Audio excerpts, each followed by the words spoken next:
O vício ele pode ser definido como qualquer comportamento compulsivo, né, associado ou não a uma substância psicoativa, que dá prazer, sensação de bem-estar e alívio também temporário de determinados confortos ou sintomas negativos, né, no qual a pessoa ela não consegue parar, apesar das consequências negativas que ela vai ter a longo prazo. Bom, para você entender quem desenvolve o transtorno da dependência química e também ou a depressão ou os transtornos ansiosos, né, que aí envolve a ansiedade, o pânico, o toque e qual a sua causa, você também precisa analisar o ser humano como um ser biopsicossocial, né? Então, o que seria isso exatamente? Então, nós temos os 3 fatores, né? E, na verdade, eles se complementam e não devem ser vistos de maneira separadamente, né? Então, nós temos primeiro o fator biológico, que ele está relacionado com a nossa predisposição genética, né? Ou seja, o nosso funcionamento químico cerebral. Então, são as nossas células, tecidos e órgãos. Segundo, nós temos o fator psicológico, que ele está relacionado com a nossa cognição, que são os nossos pensamentos, emoções, ou seja, a maneira como nós interpretamos um determinado evento externo, ou seja, como que nós interpretamos algo que acontece em nossas vidas. E nós temos, por último, o fator social, né, que ele se baseia nas nossas relações sociais, né, aos eventos externos ao sujeito, como a sociedade, a comunidade e a família. Então, os fatores psicológicos e sociais, eles são capazes de moldar a nossa biologia, né, e principalmente o nosso desenvolvimento cerebral. Então, o que eu quero dizer com isso? O cérebro humano nada mais é do que produto das nossas relações psicossociais, ou seja, o cérebro ele interage com o ambiente, né, e automaticamente ele também sofre consequências dessa interação. Então, a droga, ela não é a causa dos problemas de uma pessoa, né? A droga ela é consequência dos problemas de uma pessoa. A pessoa ela usa uma determinada substância, seja ela lícita ou ilícita, para acabar com a dor física ou emocional, né? E aí que tá, muitas vezes ela é decorrente do quê? De um abuso sexual, da perda de um ente querido, de uma separação conjugal ou até mesmo de violência dentro da própria família.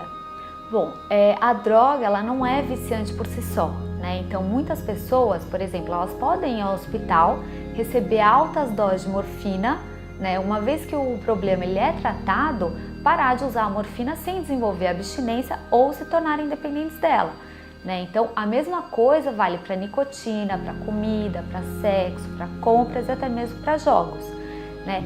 Então, o que faz uma pessoa ser mais suscetível a desenvolver uma dependência química ou qualquer outro transtorno mental, né? O cérebro ele se desenvolve a partir do impacto com o ambiente, né? Então, ele emite uma resposta frente ao estresse. Então, por exemplo, é quando a pessoa está estressada que ela come mais ou ela usa drogas, né? Então, o segredo está na maneira como a pessoa lida com o estresse, ou seja, na maneira como ela interpreta os eventos externos que acontecem em sua vida. Pensando mais pelo lado biológico, né, como no caso da depressão, os níveis de serotonina, dopamina e noradrenalina, que são nossos neurotransmissores, eles se encontram mais baixos do que o normal. Aí que está novamente resultado da relação psicossocial, né? Por isso essas pessoas elas tendem a procurar refúgio através da automedicação em drogas que são estimulantes. Bom, ou seja, né, pessoas depressivas, elas tendem a buscar o quê? Drogas estimulantes, né? Já as pessoas que são ansiosas, elas tendem a buscar drogas com efeitos mais calmantes ou relaxantes, né? Então, assim, em ambos os casos, nós vemos o quê? A busca pela homeostase, né, pelo equilíbrio do corpo. Então, a dopamina ela é responsável pela sensação de prazer e de bem-estar do nosso corpo.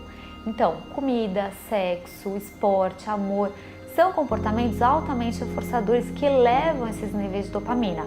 Então, a maior dificuldade na recuperação de um dependente químico é essa descarga da liberação excessiva que eles têm de dopamina no cérebro. Então, o que acontece? O indivíduo está acostumado com o seu cérebro inundado de dopamina, né? Então, quando nós retiramos essa substância, a maior dificuldade é ele voltar a ter uma vida, digamos, normal, né, e se acostumar com essas cargas menores de dopamina no seu cérebro. O tratamento eficaz, quando nós falamos em dependência química, é aquele que trata o indivíduo como um todo, né, como um ser biopsicossocial, assim como eu já havia dito anteriormente. Então, ele precisa atender às necessidades biológicas, aí através da medicação, né? E aqui eu ressalto a importância de um médico psiquiatra que ele prescreva apenas o necessário, ou seja, para não dopar o paciente, tá? Segundo, que atenda também às necessidades psicológicas. Aqui eu também especifico uma terapia cognitivo-comportamental, porque ela é a única que atende às necessidades das pessoas com transtornos mentais, né? E além disso, ela tem a sua eficácia comprovada não apenas cientificamente, né? Mas também na prática clínica, né? E por último, também que atende às necessidades sociais, ou seja, que ajude o indivíduo a reestruturar a sua vida, né? A organizá-la novamente, né? Então, aqui é o ponto-chave, né? Nós precisamos trazer a família para tratamento. Então, como que eu vou, né, apenas medicar o paciente, né, colocar ele numa terapia, se muitas vezes a pessoa não tem um trabalho, ou não tem uma moradia, não tem comida, né? Então eu preciso criar um suporte para a vida dessa pessoa. E é aí onde eu acho que muitos profissionais acabam falhando, acabam não se atentando no primordial, né, que é na sobrevivência de qualquer ser humano. Eu acho que o projeto Transtorno, ele cria uma ponte, né, entre o mundo dos transtornos mentais e a própria sociedade, né? Ou seja, eu acho que ela facilita a comunicação entre esses dois mundos.